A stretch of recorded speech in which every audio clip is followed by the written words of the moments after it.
Olá, eu me chamo Gabriele Souza Nunes, sou acadêmica do 7º período do curso de Agronomia pelo Instituto Federal de Rondônia, o IFRO, campus Ariquemes. Este vídeo faz parte do programa Fito no Campo, Identificação e Manejo de Doenças de Plantas, idealizado pelo professor Dr. Luciano dos Reis Venturoso. Bom, hoje eu vou comentar um pouquinho sobre a mancha de alternária, que também é conhecida como pinta preta, afetando a cultura do tomate. A mancha de alternária é uma das doenças mais importantes do tomateiro, causando grandes perdas, principalmente quando o controle químico não é realizado da maneira correta. Essa patologia apresenta um potencial destrutivo muito grande e ocorre em todas as regiões produtoras de tomate no Brasil. Bom, a doença é causada pelo fungo Alternaria solani, que é um fungo de solo. Esse patógeno pode sobreviver por longos períodos no solo sobre restos de colheita ou hospedeiros alternativos. Geralmente, esse fungo produz uma grande quantidade de clamidósporos nos restos culturais. Esses clamidósporos são esporos com paredes celulares mais grossas, mais espessas, que evitam que o esporo germine e morra rapidamente. Então, essas paredes celulares mais espessas e mais grossas dos esporos fazem com que garante a longevidade do inóculo no solo, fazendo o fungo sobreviver por muito tempo. Bom, agora eu vou falar um pouquinho sobre as condições que favorecem a ocorrência da doença. A germinação do patógeno ela ocorre em uma ampla faixa de temperatura. De 6 até 34 graus Celsius, o patógeno consegue germinar. No entanto, as temperaturas mais favoráveis situam-se entre 28 e 30 graus Celsius.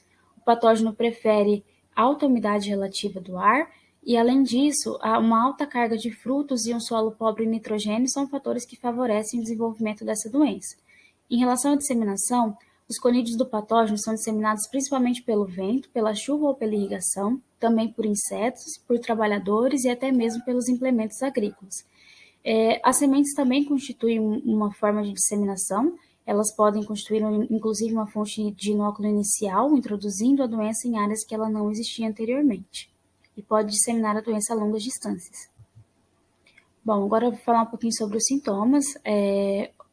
A doença afeta todas as partes da planta, então eu separei aqui. Primeiro eu vou falar das folhas.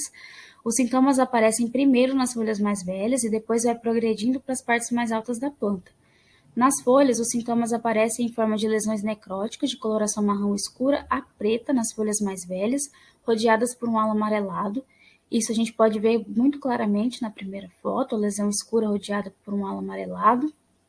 E aí depois essa doença vai evoluindo e forma manchas maiores, arredondadas, e no interior dela se desenvolvem anéis concêntricos, que são os sintomas mais característicos dessa doença. Com o progresso da doença, essas lesões aumentam muito rápido, tanto em tamanho quanto em quantidade, e começam a destruir uma extensa área de tecido foliar pelo coalescimento das lesões.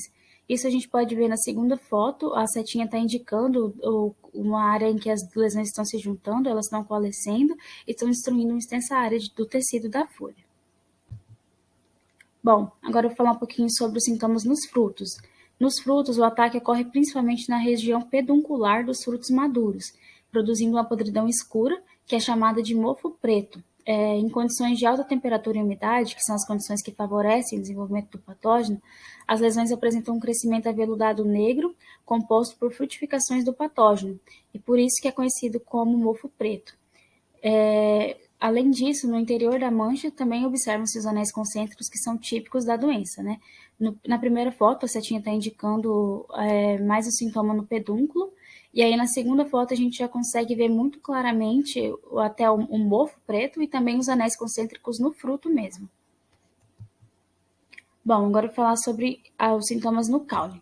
No caule, os sintomas aparecem em forma de manchas arredondadas ou elípticas, marrons mais claros que nas folhas, isso é bem evidente, as lesões são bem mais claras do que na folha elas são quase pretas, né, bem escuras, e no interior dessas lesões também se formam os característicos anéis concêntricos, isso a gente consegue ver nas imagens, as setinhas estão indicando, as manchas nesse caso elas têm um formato mais elíptico, mas elas têm os anéis concêntricos característicos da doença.